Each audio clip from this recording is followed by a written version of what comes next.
네, 안녕하세요. 포터베이브 유겸입니다. 오랜만에 다뤄보는 브랜드죠. 이 아로마 오디오에서 블루투스 리시버가 하나 새로 나왔어요. 그래서 오늘 가지고 나왔습니다. 제품명이 아로마 에어입니다. 무슨 나이키 제품 같죠? 또 제가 에어팟 엄청 좋아하거든요. 이 무선이 판치는 시대에서 여전히 유선 이어폰을 쓰시는 분들, 아니면 나는 DAP까지는 너무 귀찮아서 못 쓰겠지만 적어도 최소한의 이 정도까지 음질은 신경을 써야겠다 하시는 분들은 요런 제품들 아마 신경을 많이 쓰실 것 같습니다. 이 제품은 아로마 오디오에서는 처음으로 나오는 그런 블루투스 리시버 제품이고요. 앰프야 이전에 A100, A100 TV 이런 것들이 있었고 저희가 직접 또 들으면서 다뤄보기도 했고요. 그런데 과연 이렇게 디지털 단이 포함된 그런 기기까지 잘 만들지가 조금 의심도 되고 기대도 되고 그랬습니다. 아직 국내에서는 정식 출시 전이고요. 또 이 아로마 오디오의 국내 정식 수입사죠. 1910C에서 제품을 대여를 받아서 이렇게 촬영을 하게 됐습니다. 네, 제품 한번 살펴볼게요. 이 외관은 상단의 블루투스 송수신 불을 제외를 하면 모두 금속 재질입니다. 기존에 출시되었던 A100 시리즈와 비교를 한다면 굉장히 좀 작게 나왔죠. 하지만 요즘에 이 출시되는 블루투스 리시버들과 비교를 해보면 작은 DAP라고 부르는 게 어울릴 만한 그런 사이즈예요. 가로는 69mm, 세로 121mm, 두께 30mm, 무게는 190g 정도로 들고 다니기에는 별 무리가 없는 그 정도 사이즈입니다. 이 디자인이 딱 각져 있는 그런 무난한 스타일인데요. 이 정면 상단을 칼로 비스듬히 잘라놓은 것처럼 또 각을 하나 줬습니다. 그리고 전면에는 삼각형으로 스틸을 대서 또 각이 생겨져 있는데 이렇게 기기를 세워놓고 보면 이 서로 모양과 크기가 다른 삼각형들이 막 보여요. 이 부분이 좀 저는 견고하면서도 세련된 느낌을 받았습니다. 한쪽 측면에는 아로마 이 로고가 음각으로 새겨져 있고요. 조작부는 우측 측면에 몰려 있는데요. 위쪽부터 USB-C 단자, 그 아래 3개의 전원 및 볼륨 조절 버튼, 그리고 그 아래 아주 작은 디스플레이가 하나 있고요. 하단에는 헤드폰 단이 3개 있는데 3.5, 2.5, 4.4가 배치가 되어 있습니다. 그래서 싱글과 밸런스 단 모두 지원합니다. 이렇게 세 단자 모두 달아둔 제품을 이 디자인을 할 때요. 이 디자인하는 분들이 머리가 굉장히 아플 것 같습니다. 단자들의 직경이 다 다르다 보니까 이걸 어디에 기준을 맞춰서 배치를 시켜야 하는지 고민될 것 같기 때문인데요. 이 아로마 에어 같은 경우는 단자를 아랫부분을 기준으로 정렬을 해놨어요.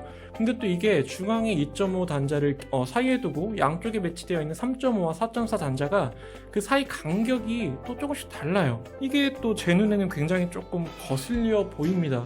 또 이런 거에 민감한 분들도 계시잖아요. 또 취향 탓이기도 하고요. 개인적인 취향으로는 단자배를 제외한 나머지 부분들은 만듦새나 디자인 괜찮게 뽑힌 것 같습니다. 버튼도 쫀쫀하게 잘 눌리고요. 그리고 아로마 오디오 앰프의 특징이죠. 후면이 뚜따가 가능합니다.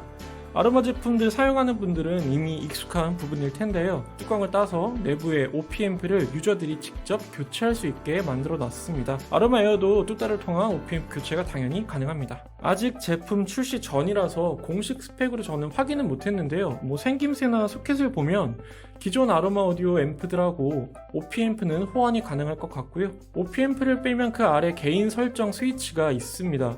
하이로우 게인 조절용인데 예전 기기들하고 동일한 방식이고요. 개인적으로 이런 건 좀 밖으로 버튼을 빼뒀으면 좋겠어요. 사용하다 보면은 게인을 조절하는 경우가 은근히 있거든요. 그럴 때마다 이렇게 또 OP-앰프 빼서 스위치 바꿔서 다시 끼고 이런 부분들은 조금 번거롭죠. OP-앰프 옆에는 18650 배터리가 하나 있는데요. 쭉 사용하다가 배터리가 좀 성능이 떨어지는 것 같다 싶으시면 직접 교체를 하시면 될 것 같습니다. 그리고 스펙상 재생 시간은 약 8시간이라고 합니다. 아로마 에어는 DAC가 포함되어 있는 제품입니다. DAC 칩셋은 ESS4에 ES9038Q2M이 들어있고요. 꼬다리 덱들에서 굉장히 자주 사용되는 칩셋이기도 하죠. 블루투스 코덱은 SBC, AAC, aptX HD, LL, 그리고 LD까지 지원을 합니다. 고음질 코덱들을 모두 지원한다는 게 이 제품의 장점이고요. 그런데 또 점점 이제 애플 유저들은 이렇게 블루투스 제품들을 사용하기가 힘든 것 같아요. 더 힘들어질 것 같고요. 이 블루투스 말고 에어플레이를 사용하라 이런 식인지는 모르겠지만 이 똥꼬집의 애플이 언제쯤 AAC 코덱을 업그레이드 해줄지 그것 좀 기다려집니다. SNR은 싱글 기준으로 했을 때는 123dB, 밸런스는 124dB로 무난한 수준이고요. 출력은 16ohm에서 100ohm까지는 싱글단과 밸런스단이 동일하고요. 16ohm 기준으로 했을 때는 26mW, 100ohm에서는 130mW 정도입니다. 그런데 그 이상의 임피던스 있죠. 고임피던스에서는 드디어 이 싱글단과 밸런스단의 출력 차이가 발생을 하게 되는데요. 300옴 기준으로 했을 때는 싱글은 120mW, 밸런스는 400mW고요. 600옴에서는 싱글은 60mW, 밸런스에서는 240mW입니다. 사실상 출력면에서 일반적인 이어폰을 연결해서 사용한다라고 가정을 했을 때에는 싱글단과 밸런스단 차이가 없을 것 같고요. 대신에 고임피던스의 거치형 헤드폰 같은 경우를 연결했을 때에는 아무래도 밸런스단을 활용하는 쪽이 이점이 있을 만한 그런 수치입니다. 밸런스에서 600옴 기준으로 240mW면은 제법 출력이 강하다라고 말할 수가 있겠고요. 이 변환을 해보면 실효치로 한 12V 정도 나온다는 소리거든요. 이 정도면은 이어폰, 헤드폰 두루두루 연결해서 사용을 해도 아무런 무리가 없을 것 같습니다. 아로마 에어는 블루투스 페어링 버튼이 따로 없습니다. 처음에 전원을 켜면 전원 버튼 우측에 파란색 LED가 전멸을 하는데요. 이때 연결할 기기에 블루투스 메뉴를 열면 아로마 에어가 보일 겁니다. 페어링이 되면 파란색 불이 고정이 되고요. 다른 기기에 연결을 하려면 기존에 연결된 기기에 블루투스 연결을 끊어야 합니다. 끊으면 다시 불이 전멸하면서 페어링 모드로 진입하는 그런 방식이에요. 저는 그래도 블루투스 기반 제품이라면 편의성을 위해서 페어링 버튼 정도는 따로 빼두는 게 더 좋을 것 같다는 생각입니다. 이 밖에 나머지는 조작할 게 거의 없습니다. 간단해요. 블루투스 연결만 시키면 기기에서 할 수 있는 거는 볼륨 조절하고요, DAC 필터 조절 이 정도밖에 없습니다. DAC 필터 변경은 전원 버튼을 2번 누르면 그 이후부터 F1부터 F8까지 순차적으로 바뀌는 방식인데요. 사실 저는 다른 제품들 리뷰할 때에도 DAC 필터는 딱히 건들지 않는 편이긴 해요. EQ라든지 다른 어떤 모드를 변경하는 것처럼 소리가 막 확확 바뀌는 그런 식이 아니라서 손이 좀 안 가긴 하더라고요. 이 제품으로 소리를 조금 다양하게 만지고 싶다 하시는 분들은 OP 앰프를 교체하는 것이 맞습니다. 그거는 바로 체감이 되거든요. 기존 아로마 기기들 유저들이 OP 앰프를 여러 가지 사용해 보면서 비교해둔 글들이 인터넷을 찾으면 제법 보이거든요. OP 앰프 교체하실 때 이런 걸 참고하시면은 아마 많이 도움이 되실 겁니다. 아로마 에어를 연결해서 이렇게 저렇게 테스트를 좀 해봤는데요. 이 제품은 일단 아이폰하고는 궁합이 잘 맞지 않습니다. 퀄컴 코덱으로 연결했을 때 하고 AAC 코덱으로 연결했을 때 하고 전혀 다른 기기를 듣는 착각이 들 정도로 소리가 완전 다릅니다. 아이폰으로 연결해서 들었을 때에는 소리에 살집이 거의 없어요.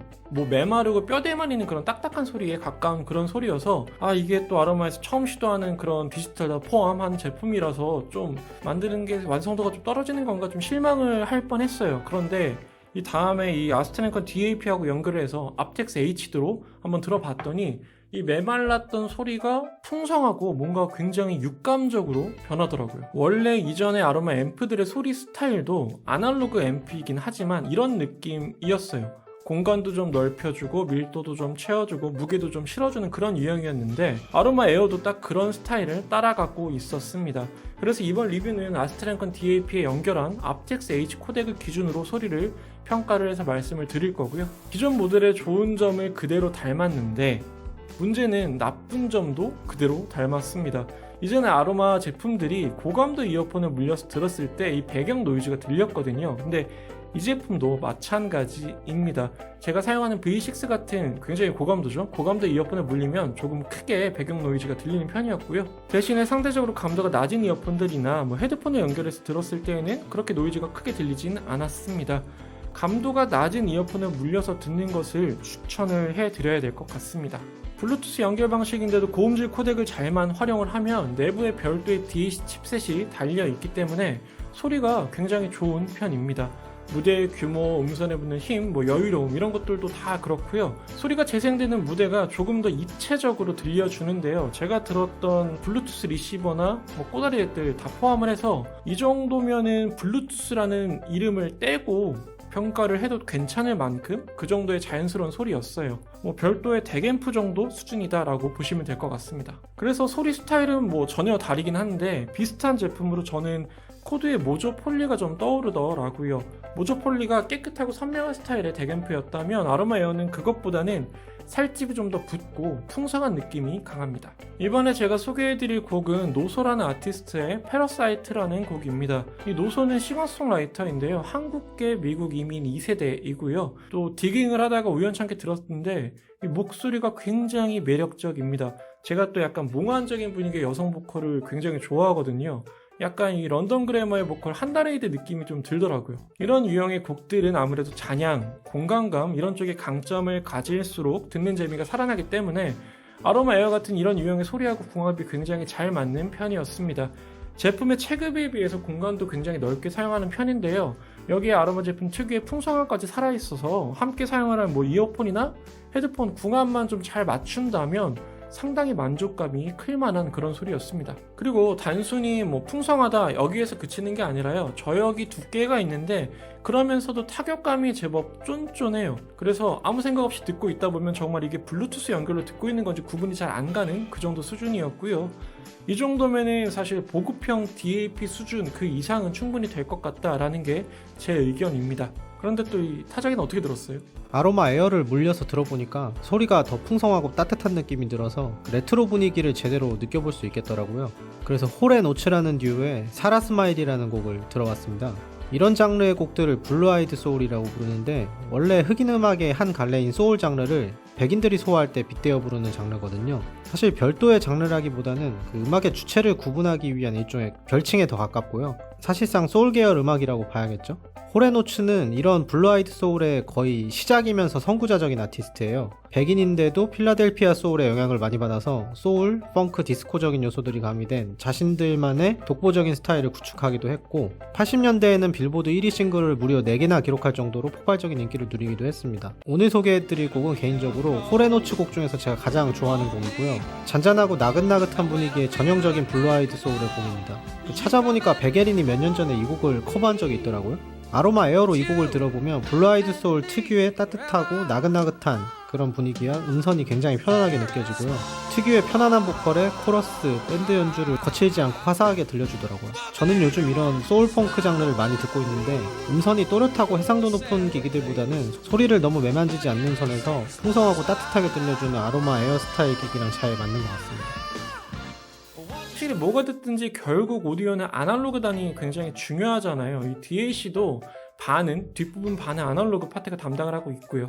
이런 면에서 앰프 잘 만들던 실력이 이런 블루투스 제품에도 잘 이어지고 있었습니다. 아쉬운 부분이라면 역시나 이 배경 노이즈인데요. 아무래도 제가 주로 사용하는 이어폰이 워낙에 고감도 이어폰이라 더 아쉽게 느껴졌던 것 같고요. 대략 감도가 105dB 정도? 그 이하면은 별 문제 없이 사용할 수 있을 것 같습니다.